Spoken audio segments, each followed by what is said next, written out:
In this video, I'll show you how to quickly offset multiple times. This here is a floor plan for a house extension. And more importantly, this is the roof timber plan for said extension. As you'll see, there's quite a lot of these lines here that represent the joists that are used to hold up the flat roof. Typically, what I would do is I would define my offset using the offset tool and then just do this, clicking on the one that I just made multiple times over and over again until I get to the end. And if you're quite quick with it, you can do it fairly fast. But there's a much easier way of doing this that many people who I work with don't know about and really should, to save themselves time over time. So the way that I do this is by pressing O and space to grab the offset tool, and then I'm going to set my centers for these joists. So in this case it's going to be 600, and then after clicking on the object that I'm looking to offset,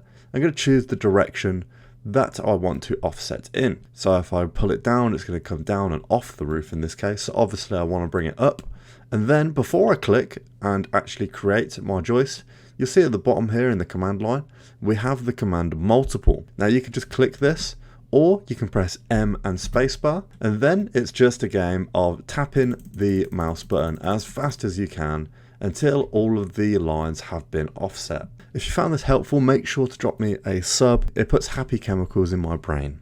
Thank you for watching.